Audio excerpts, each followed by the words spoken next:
All right, we're at time. It is 1 o'clock and we're here, so we'll get started. Tyler, have you always been in front of Dr. Seuss something, Cat in the Hat? No, this is an alien. Oh, I thought, oh, but he's looks like Cat in the Hat. Yep. The alien's been there a few times at least. Really? And I just, see, I'm not doing well with paying attention today. All right, go ahead, Abby. What were you gonna say? I just was curious if he was always there or intermittently there. I just hide something randomly every time. It's kind of like my version of Where's Waldo. That's cool.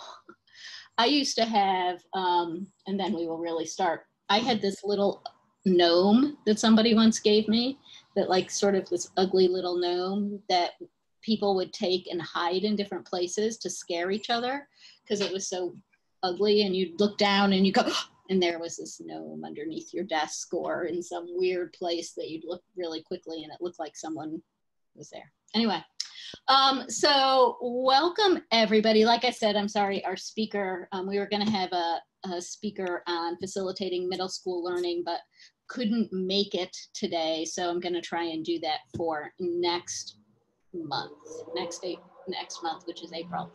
But I thought partly because of conversation that we've had in the past, and I was thinking about today, is starting by asking, how are people describing this project to other people? How, you can't tell who's looking at who, but I'm looking at someone. How can you tell how people are describing, how do you describe this project to other people? And then I thought we would move into the facilitating learning. But like, how do you describe this to people now? Anybody? I always, I guess, try to talk us up. So I usually started off by saying something like, we were selected as one of 25 libraries in the country to be part of this national project to help middle school students prepare for a successful life after high school, whether that's college, job, or just life skills. It depends on the person I'm talking to. Simply because some people are going to want the Cliff Note version. And so I usually say, this is a program that we've developed, and it is working on kids with career awareness with jobs that exist locally and what that looks like. And how that's kind of my Cliff Note version is we're trying to expand their knowledge of what exists locally and engage them in activities where they can do that in a social emotional environment. And so that's usually the short version. But if I do the longer version, it's more of what Diane just said.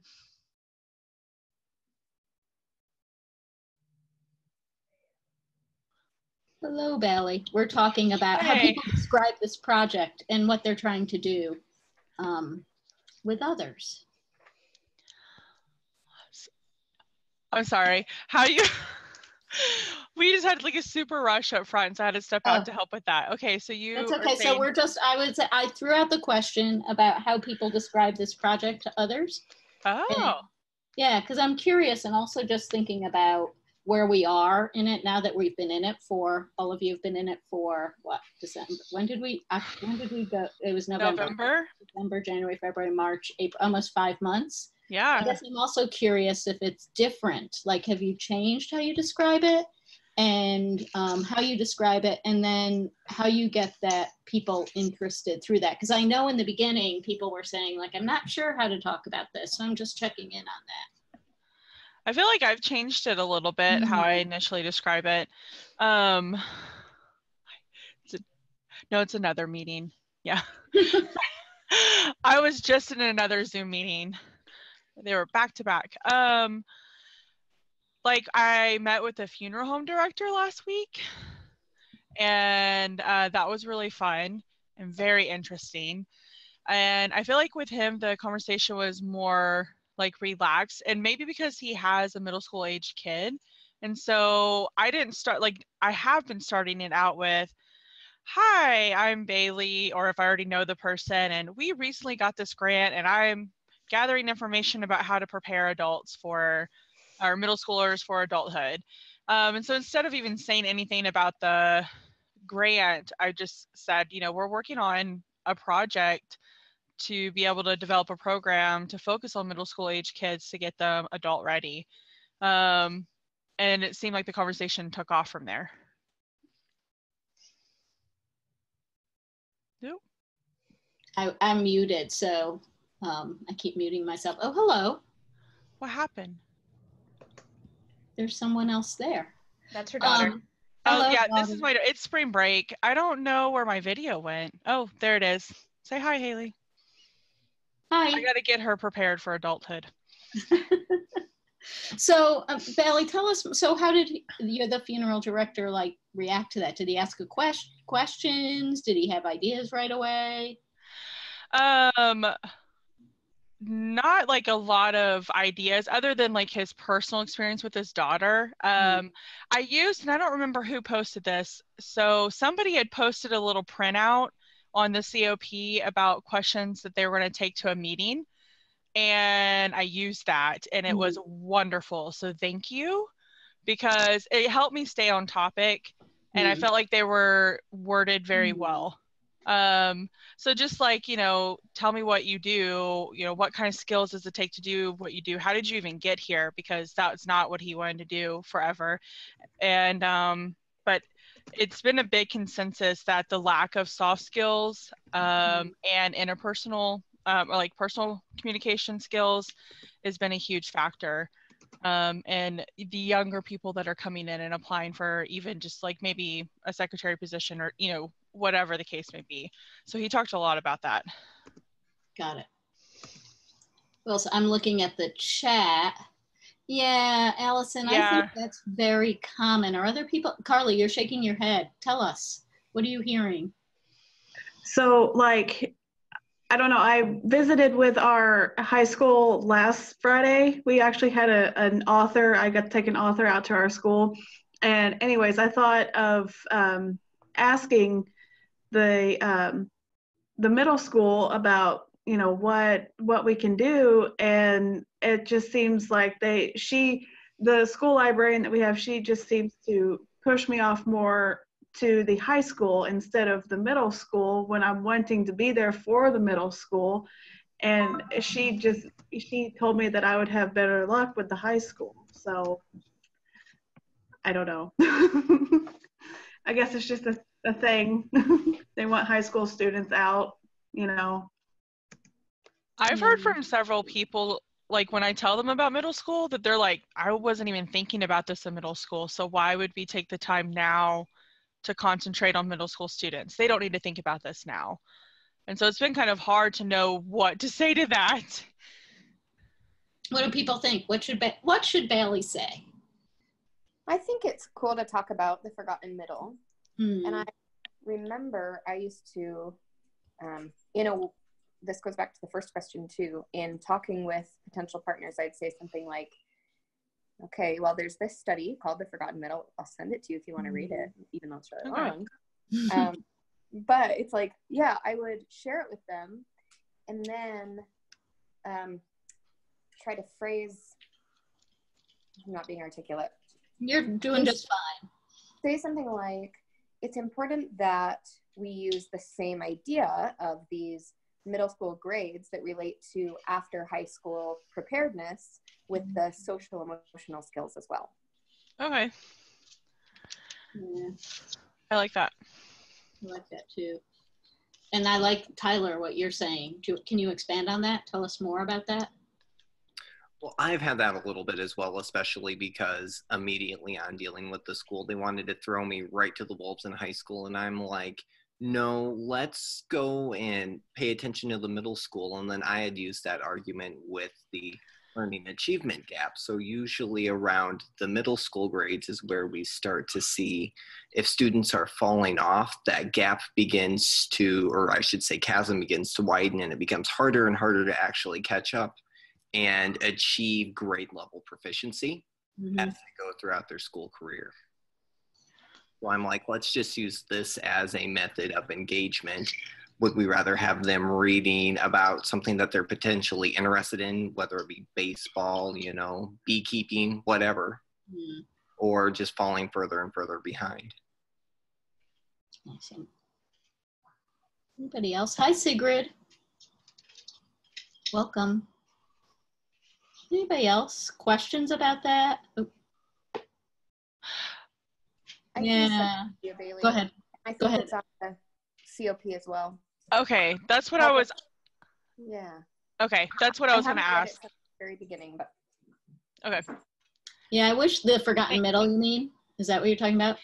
yeah. No, the learning achievement gap that Tyler, you were talking about. No, I remember the forgotten middle, but I didn't know if that was the specific article in the COP, or is that something that you just know about and like where I could learn more about that? I could probably send something to you and just put that on the COP in general. That would be awesome. Awesome. Thank you. That's great. Anybody else? Oh, go ahead. I was just gonna say, I cited the forgotten middle, like Abby, a lot, but I was making a joke because I do have community partners, our first two complete the event and then say, yeah, you know, the high schoolers just seem to get it more. And then I look at them and I'm saying, you know, well, that's the point. Like that we're supposed to be working, you know, that if you keep working with only this group is going to get it. Yeah. Right. So, and just, you know, that's the whole point. Nobody wants to work with them, or they say that. Yeah, absolutely. That's awesome. And Rochelle, yeah, it's true. Yeah, that's really interesting, Rochelle. You have audio? Tell us more. Hi, I'm at home with my 4 kids, so if there's random noises.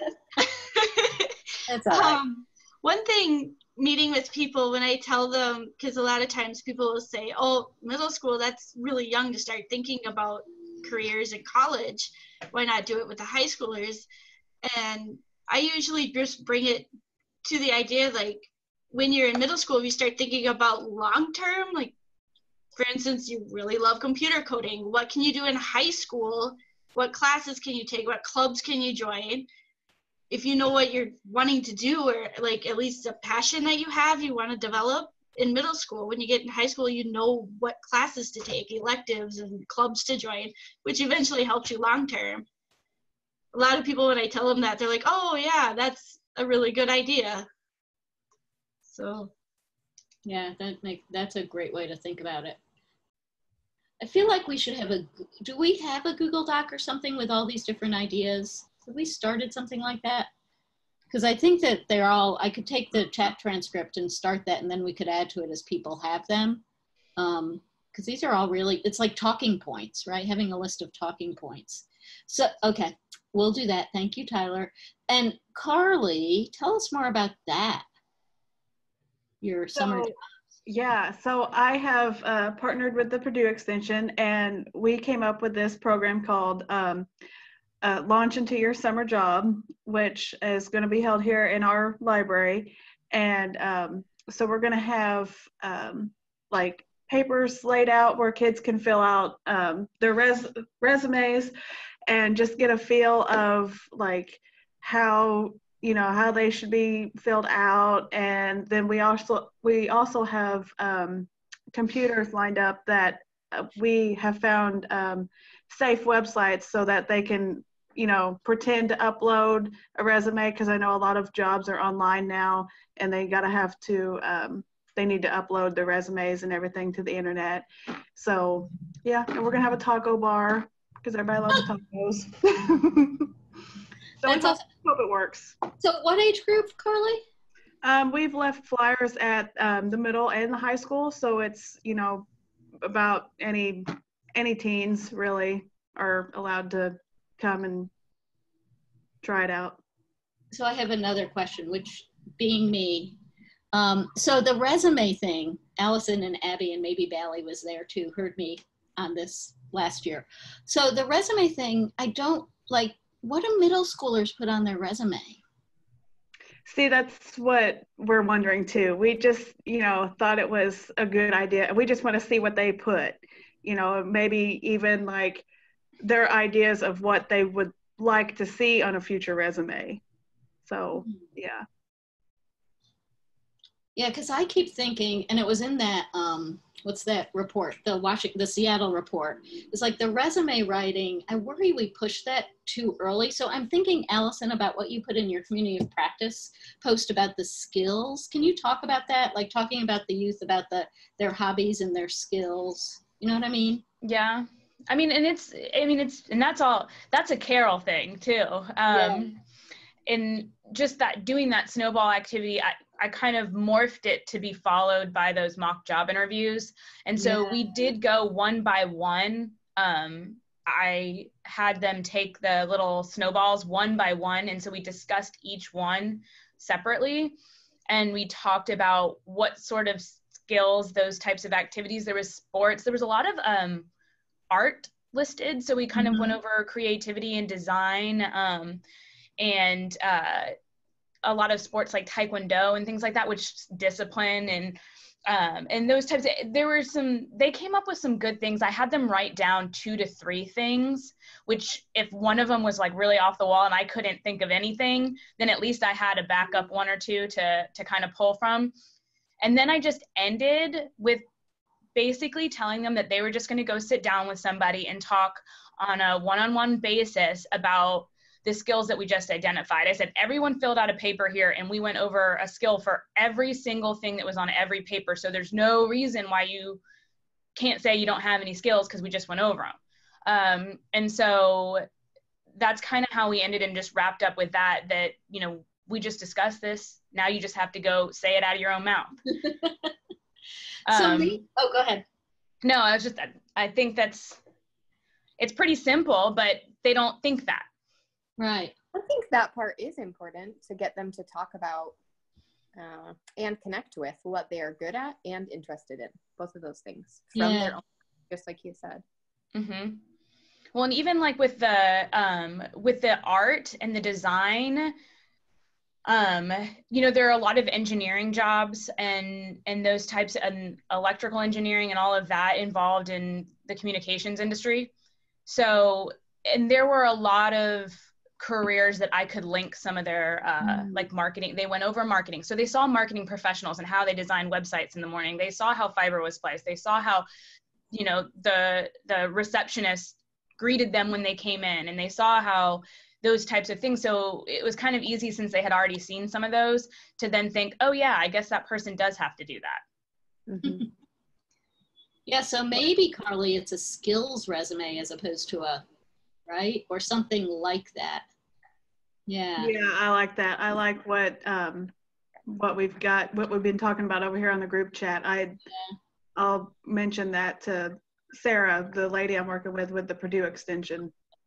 It also just makes me nervous about like 6th graders or 7th graders or feeling like they have to have a resume. I think that I would have felt a lot of pressure. But what did we call it last year? It was like didn't the vision board, like the strengths vision board or something, they could do like a strengths collage. Yeah, that's what it was. Skills collage. What was that? Yeah. I still want to do that. I haven't done that yet. Me too. I want to do it for myself. But yeah, like, because then we did talk about vision boards, and then we put the 2 together, a strengths collage, or a skills collage. We had some good. Cool. I don't know. Somebody had something good. Yeah.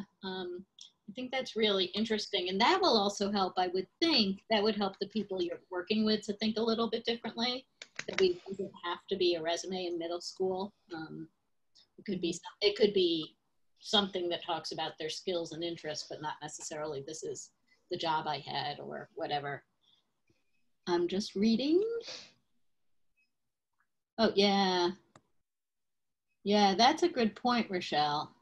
Mm-hmm. Yeah. That's a really good point.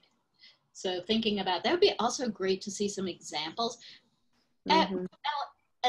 Allison, you have so the sheet you used, is that one of your images? I actually didn't look at your images. Like the sheet you had them fill out, is that on the COP? With their skills? Oh, it's just a blank piece of paper. I just gave them a blank piece of paper and some markers. Okay. and said, have at it with what you like to do. Like, what do you like? What do you like to do? What are your interests? And then they asked how many, and then they all wrote them this big. Oh my gosh. That's really interesting. Could they draw too? Did anybody draw? One boy did. He wrote it backwards, reversed, and huge. It was, and like did little doodles. It was very, yeah. Which also tells you something about him. That's true. Yeah, right? Yeah. Mm-hmm. Really interesting. Any other deciphering handwriting? That's great. That's awesome. Or it could be that writing like that is a skill, right? That's one of the skills these middle schoolers have, is being able to write really tiny. Well, and it was interesting because it kind of lended to some conversation. So obviously, and I was waiting, Fortnite came up, right? So I was ready this time. Because the first time I did it, I had no idea what Fortnite was. I was so horrible.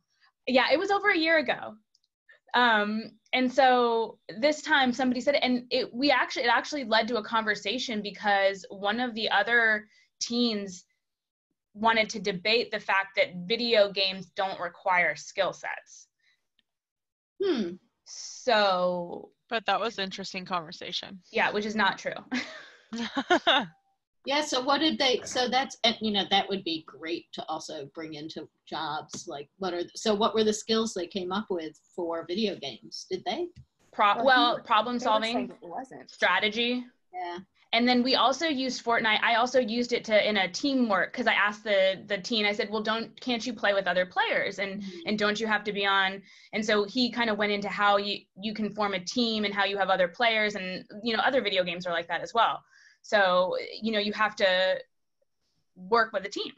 Yeah. For a common goal. Yeah. That's awesome. I love that. They must have been were they surprised?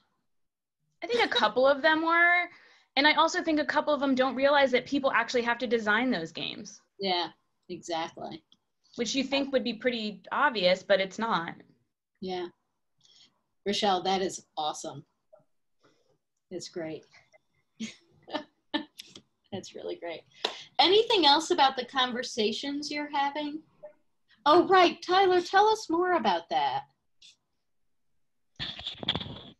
Yeah, just going off of what Allison said, they were preaching a lot of those skills, but they were really talking about how much patience that they have to have, because if they would just go full on and excuse the term nerd rage anytime they lost, they would be losing their systems just about, once or twice a day at least, well, probably within the hour. But yeah, they're really big on patience, teamwork, communication skills back and forth, since they are working as a team more often than not. And then they also do a lot of tournaments, so there's community outreach. Their job's not too terribly different than mine for event organization and planning as well. That is so cool. That's awesome. You're making me think it would be fun to have teens just in their day, like, think about the skills that every person they encounter has to have to be a part of that encounter, right? So if they go to a fast food restaurant, what are the skills the fast food people need? Or if they go to a store right? Is that crazy? Oh, that's an awesome idea, Allison. That'd Do be it. So fun. That would be so much fun. Okay. I bet we could do that at one of our workshops. That People would that be they meet great. throughout the day. Yeah. So what would that look like? You could even do the bingo idea again and have squares that say For skills? Yeah. It can be a little bit obscure, not crazy obscure, but Yeah. make them think a little bit differently about what is involved in different careers, jobs, but then also just surviving on a day-to-day.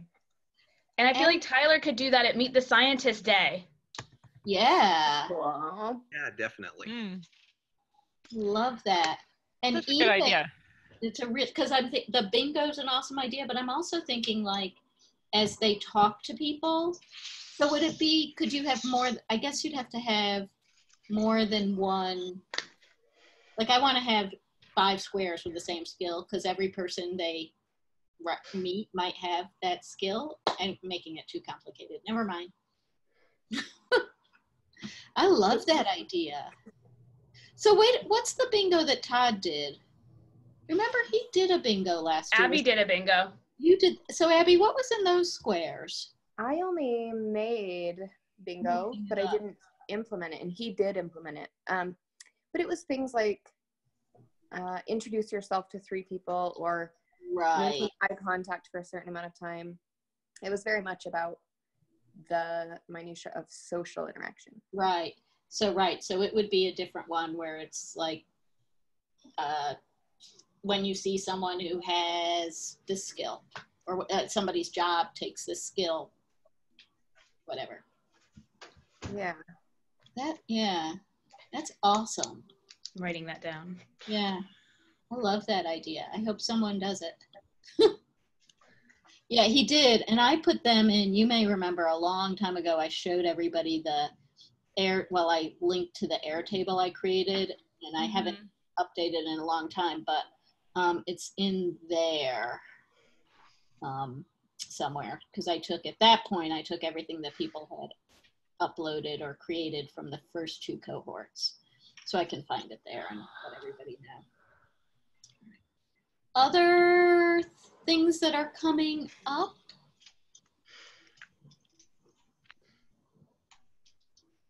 That would, go ahead, Valerie, go. Sorry. I just had a question.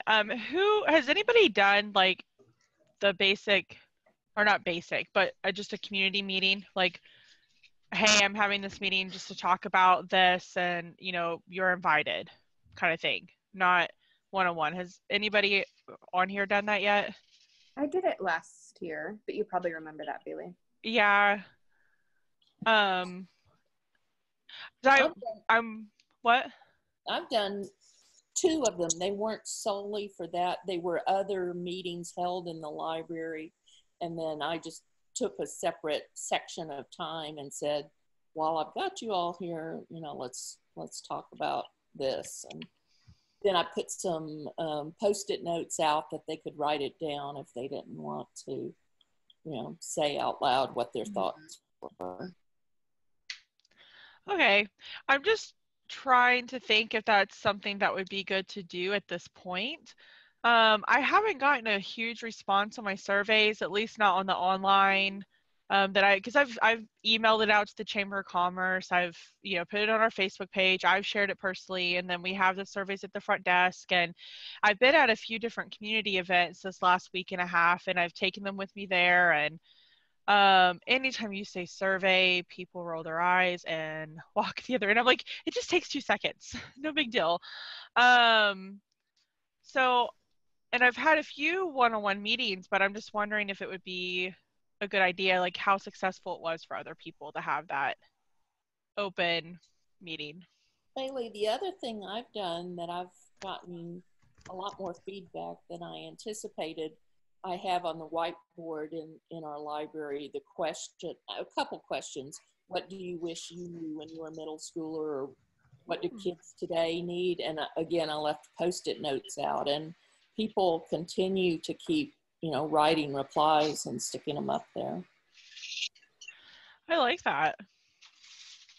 Yeah, I was thinking if you could do a talkback board at a meeting, right? So instead of a survey, right, Allison is cheering talkback boards, but I wonder if you could just like say, before you leave, if you could write on a Post-it like that, right? So, put a prompt up that they just put a Post-it and put it on the wall or something, right?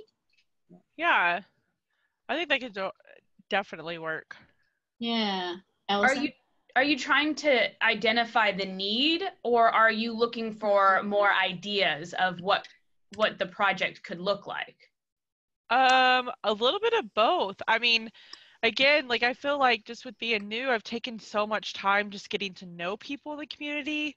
And I feel like I'm at a comfortable spot with that, especially with my involvement in Rotary and then other community organizations, that if I were to have a meeting now, like people would they would like know who I am. Like I've built that rapport. And so, I'm still trying to, I feel like I need to get a little bit more information on where is that gap, and then go from there. I don't know if that answered the question. It was more for how you would just communicate that to the community. Okay. On what you all would be discussing. Yeah. But I mean, some people have done that successfully. Didn't Christina have a good? Yeah, Christina did it. She didn't have a huge turnout, but it was very successful because it was the outcome as opposed to the numbers. And she did it where with families mostly. So the kids came and she had stuff for the kids to do while the parents were, if I'm remembering correctly, parents were doing their thing. And I don't know who, I feel like a couple other people have done community meetings.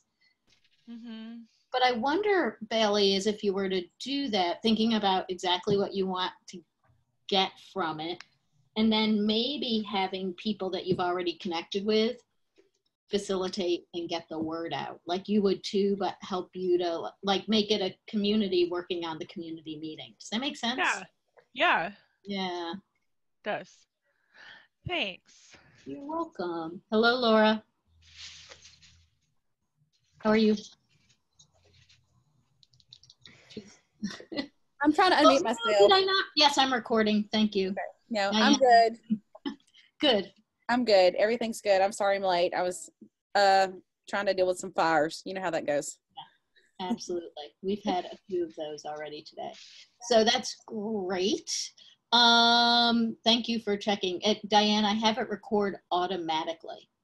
So then I got nervous that somebody turned that off. So I'm glad you checked. It's one of my biggest fears since last time. I think I paused it and then didn't start right away. Other questions or whatever before I ask another one? Thoughts? No.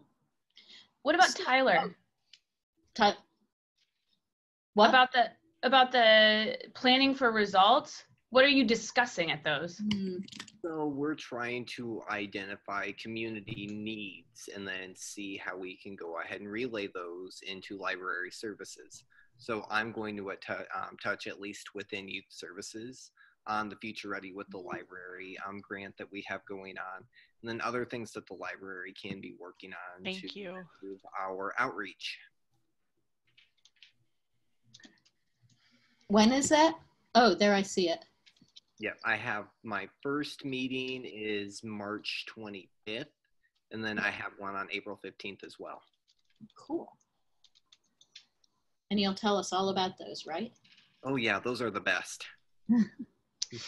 You have a new youth services consultant in Iowa. Yes. Andy. Yeah, cool. Yeah, that'll be great. Anything else from this part of the conversation?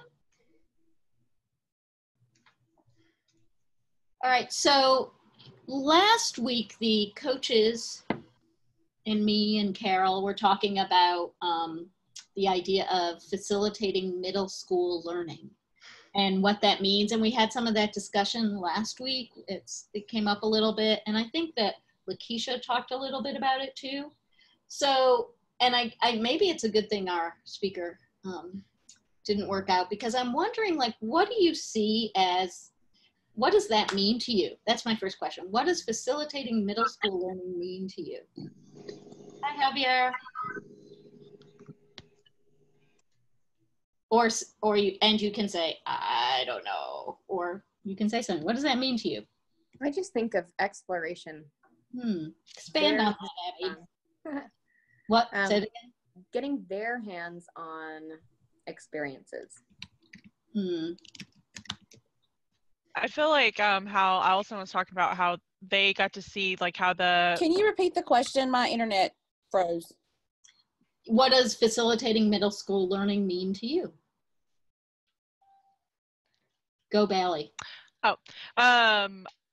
The doing it in person. Like, I feel like I've told Allison this before, and because I've talked to my director about, this project often, and I really like how the kids are able to actually see what these people are doing in real time.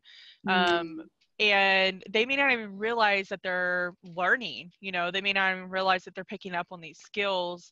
And to me, that's like, one of the most, at least I know for me personally, I know it's like one of the most effective ways to learn the stuff is, and to facilitate that learning, to put them in an environment that they're going to be able to interact hands-on, like, you know, the science event that you're doing, Tyler. I think that is awesome, and that's going to be a way to reach, you know, to how to facilitate middle school learning.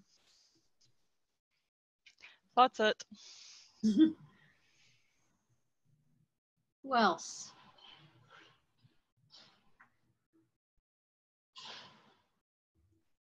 I think letting them teach as well. Mm-hmm. Letting them be the experts. Mm-hmm. Kind of what Tyler wrote in the chat made me think about that. Us not being the teachers, kind of turning it over to let them steer what they want to learn, how they want to learn it. Just being there for support. And you saying that, Abby, makes me think of Allison not knowing what Fortnite is, because it makes me think like you had to learn that from the teens, right? Or from whoever. How did you learn that? I learned that in a snowball where somebody said Fortnite and I thought they were talking about a 2-week time period. That's awesome. I don't remember that. That is fantastic. That. They had gone back to Shakespeare and were speaking in English. That's awesome. So they had to teach you that. So that's part of facilitating the learning too, right? Yeah. Yeah, letting them take charge. So I get all of that means that we have to give up control. We have to give up knowing it all. We have to give up other things. So what's challenging about that? I think giving up control is always challenging. I know we've talked about that throughout these last 2 years. Yeah. The challenging part that I'm having with one of the projects is I have a partner who's very excited, but her vision or approach so far has been much more, she'll get speakers to lecture. And so I said, okay, how are we going to make this interactive? And she hasn't responded. So it's been radio silence now for, you know, a few days. So that could be a coincidence, but it's the challenge of, you know, it needs to be active learning, not just them sitting there. So negotiating that. Yeah, Rochelle, definitely. Tell us more about that, Rochelle. Thank you.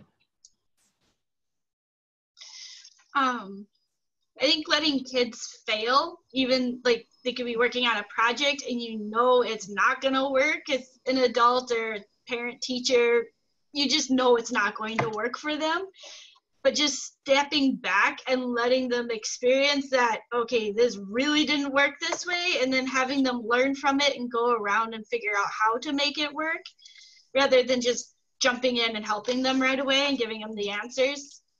Because you learn a lot from failing. So, but it can be hard to step back and just let them experience that too. Absolutely. Other things that are like that are the challenges in this, because that's really what we're trying to do, right? Is facilitating middle schoolers learning so that they can think about what they want to do and have the skills that they need to be successful. All of that. I think another challenge could be just making it fun for them, you know, because it could all depend on how you're approaching it. If you approach it with like, you know, this is something we're going to do because we're learning something and I want to teach you something, you know, you might get a lot of walls put up. So, and I know for some that may be a challenge, for some that might be the easy part of it, but I could see that being a challenge. Bye, Roxanne. Thank you. Yeah, definitely. And I think that goes back to what Diane was saying, right? Is your partner wants to like lecture. And that's not fun. Well, maybe for some people. I shouldn't speak for everyone when I Lecturing is not fun. Listening to lectures aren't fun.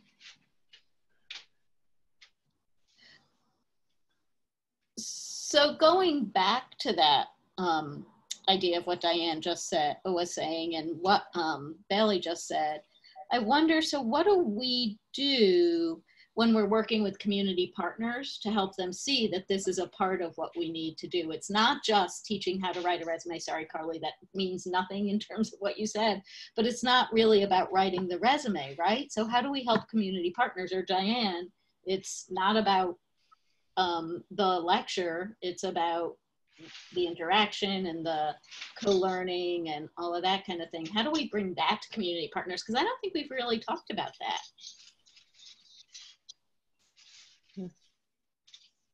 Well, a simple piece of it is, in retrospect, I wish I had laid it out a little more clearly in our initial conversations, because it was probably more like, hey, what ideas do you have? And, you know, oh, that's awesome, you can do this. And I should have been more like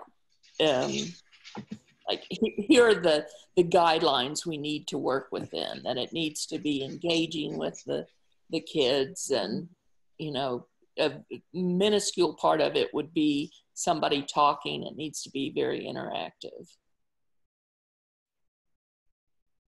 I love that. That's a great point. Maybe next time. You know, I even think with adults that interactive part is really important. Even if someone really likes lectures, it's like we kind of get overloaded and glazed over. I think it's just body, you know, physiology that we've got to get up and refresh the blood and get it back in our brain. I agree with what Diane said. We're pretty clear with people that we approach about participating in the program that we kind of phrase it as, what activity would you like to facilitate? Or what hands-on activity could you bring or can you have, or just simply because we do want to avoid them having that school-like feel where they're just being talked to.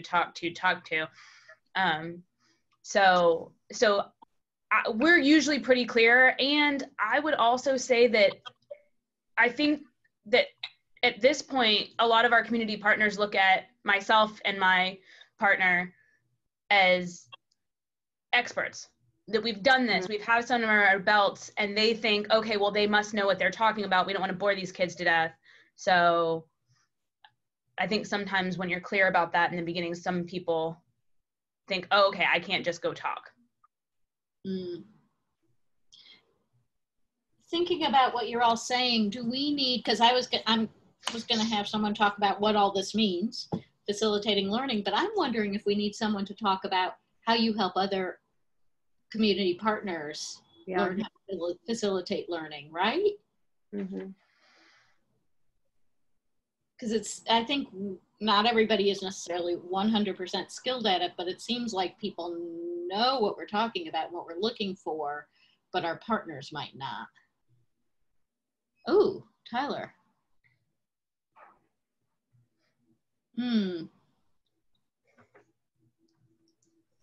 Okay, Tyler, tell us more about that. Hold on, let me read real quick. Oh, okay. So anyway,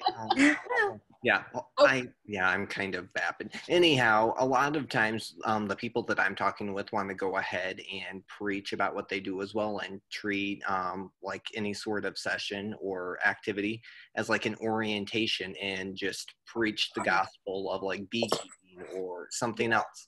I don't have the attention span for that, so I know a middle schooler's not going to have the attention span for that. So that's where kind of the success of Meet the Scientist Day went.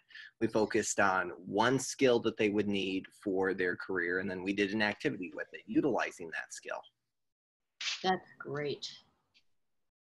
Yeah. I think that we had a similar thing too when we would bring business owners in to talk to our kids, and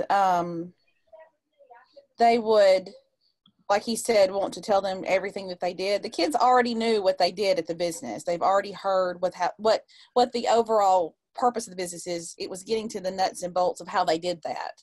And I made it very clear to the people that we asked to come in that I didn't want them, they could spend 5 minutes to tell them the brick and mortar story of how their business was formed and why they're here. But the most important part was the hands-on stuff and what they could show them, because we had a small amount of time to maximize that. And I think by explaining to my partners that I only had a short amount of time, that they worked with me on that to understand that they only could talk about certain things for a little bit, but the hands-on stuff, like Tyler was talking about, was the more important part of it. And I think that really made a bigger impact than boring them for 30 minutes about what you do at the clerk's office or the judge's office and all that kind of stuff.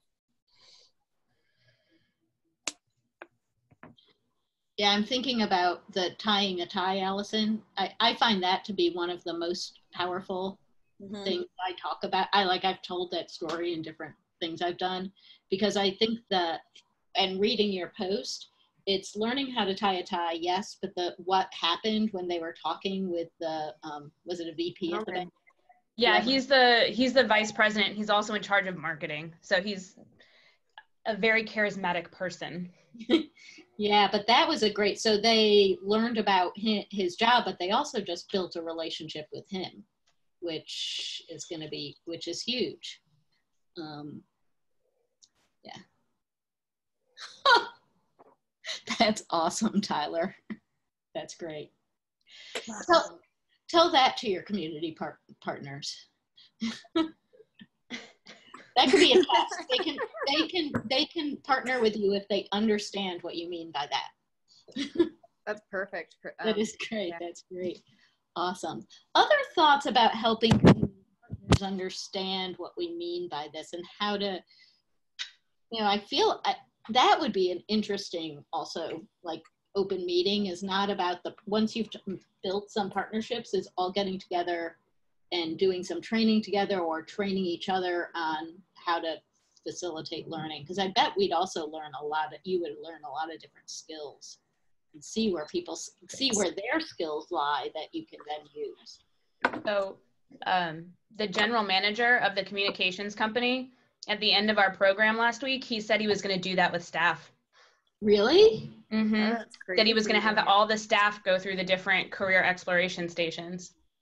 That's really cool. That is so cool. Huh. I think that's a really interesting thing for a corporation to get interdepartmental buy-in. Mm-hmm. I think that it happens so often that we are very exclusive in our bubbles. I even think about that at our library. I mean, I have no idea what the children's staff does. They do story time. I don't know. But if I got to do a career exploration for them, or vice versa. Anyway, just interesting.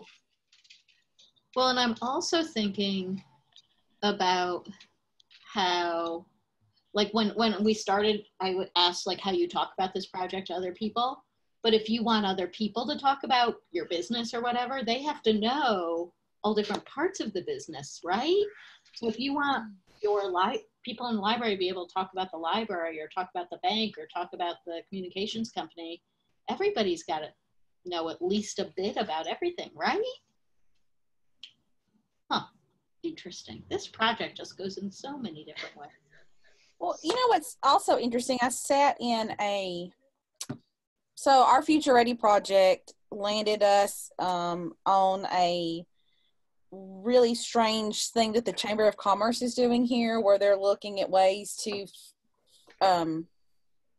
help job employers in the area fill those life skills needs. So all the stuff we talked about, they don't have that. So there's a bunch of HR people. I've been in all these meetings with these HR people and big wigs of these companies in town, and we've been going through trying to identify what people who are trying to get jobs are lacking and why. And a lot of it's basic, just skills, soft skills. Okay. So one of the guys in one of the meetings I was in was telling the story about how they do a big career program for their ninth graders at the school, and they get people to come in and talk. And he was going to talk to his daughter's class, and she came in one day and she said, Dad, tomorrow when you come to talk to us, please don't just sit up there and lecture us and talk to us. Make it fun because we are bored. And he took that to note. And when he came in, he talked about he did something different. He didn't lecture. He spent like 5 minutes telling them what he did. And then he brought some stuff from his company that the kids could look at and different things like that.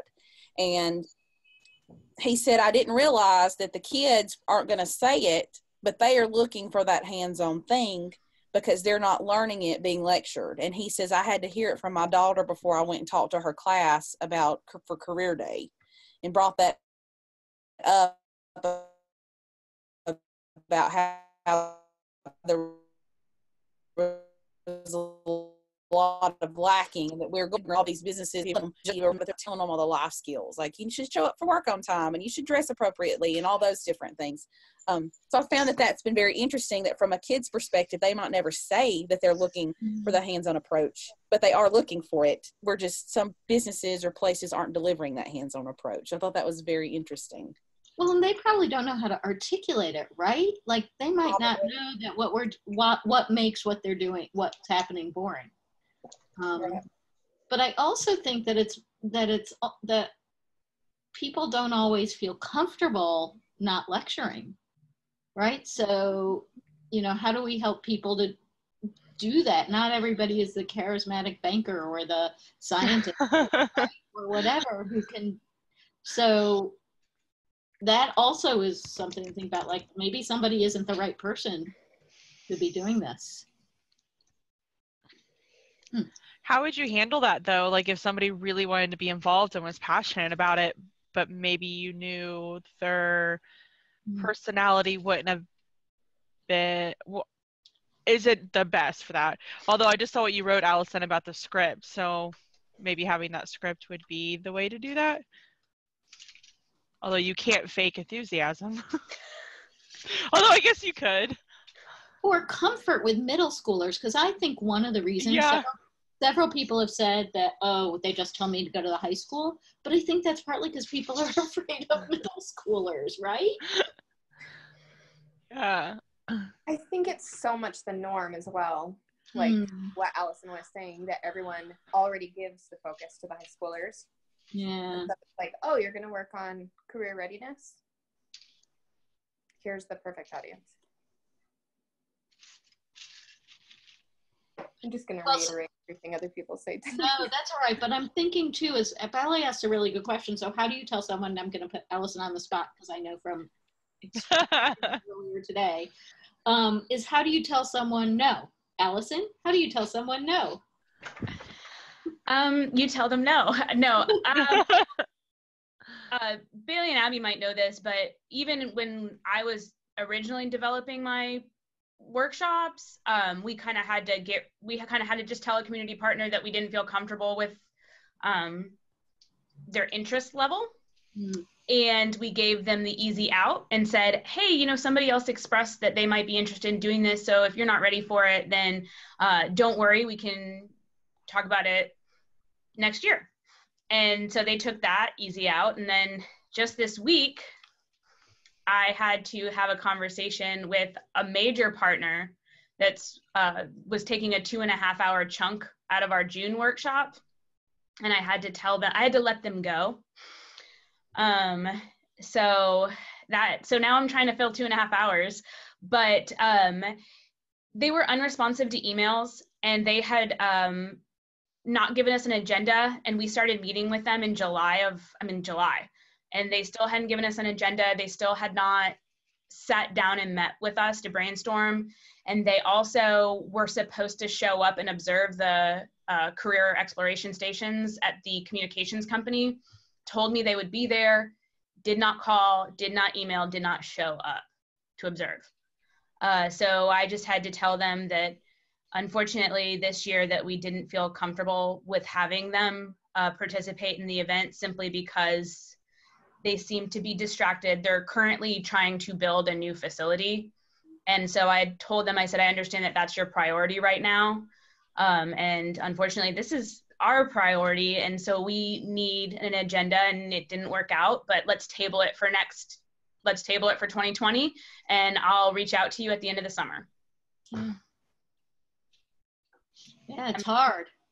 But I'm thinking, Bally, that question of how do you tell someone is, I mean, you were sort of upfront. You were upfront, Allison, but also saying, you know, maybe come watch a couple. So, you know, if it's not like, I know you really want to do this and, you know, it's not working exactly. So come with me and watch a couple more other people, and then let's talk about how to do it. But that's also, I'm stuck on this idea of doing a community meeting where you train people on, or each other train people on how to do this. All of our partners want to meet at the end. Yeah. And I told, I don't know if I said this in my post though, but even the bank, she wanted to be involved. She wanted to come do that. So she made time and was there for the afternoon session so that she could participate in the mock interviews. And, but everyone wants to sit down and talk about what worked and what didn't work and how they can be better. That's awesome. Yeah. I think there's some competition involved too. I mean, it's healthy competition. What did you do? How did that go for you? Or yeah, who did it best? Yeah. There is no best. They're just like middle schoolers. Yeah. Right? Here it is. All right. No, go ahead. Who is talking? Oh. I was going to ask, Allison, have you done a talkback board with your people who are facilitating? Oh. No, but I should. And ask them, like, what was something they learned or what was their takeaway? I would be kind of curious. I have a follow-up meeting next week, and I think I will do that. Awesome. Yeah, that's a great idea. Allison, do you have photos of those? I'm sorry, I haven't looked at your photos. Of the talkback boards? Yeah. I mean, I can post them. Their handwriting's just, I mean, even if I did post it, I don't know. I transcribe them though. And so I can upload the document where I transcribe them. Okay. That'd be great. Yeah. All right, we have just 3 minutes. Anybody have any general questions or need or anything before we say goodbye?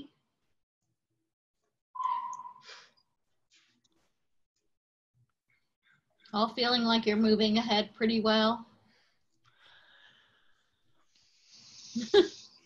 Yeah? Yes? It seems like it. I know it's not easy, but it seems like it. And do you feel like, because we had last month and the month before maybe sort of like a hump where people were feeling like, I'm overwhelmed, I don't know what to do. Is that still there, or does it feel like things are moving forward more? Definitely forward for me. Yeah, I have multiple things moving forward, but I'm okay with it now. It's who somebody else mentioned, Carly, I guess, about, or Rochelle, how things are growing out of this. Like the community college president contacted me and wanted more information on drones. So they're actually thinking of starting a drone project there. So it has lots of legs of different projects. I talk about that drone guy all the time now. Partly because I have this image of my head compared to the food bank person, and neither of their names do I remember right now. But that I'm so fascinated by the fact that is like an introverted job and hers is totally extroverted, and just seeing that was really interesting to me. Hello, Todd and Carol. Hello, how are you? Hello. How is everybody? Hey. Nice to see you. Yeah, we are just finishing up, so everybody feels like you're moving ahead. The ambiguity is not too scary right now, all that kind of thing. Good. All right. Well, I will get this posted tomorrow. Thank you all. Really interesting and some new ideas that we can see how we can make happen. And we will be in touch and see some of you next month.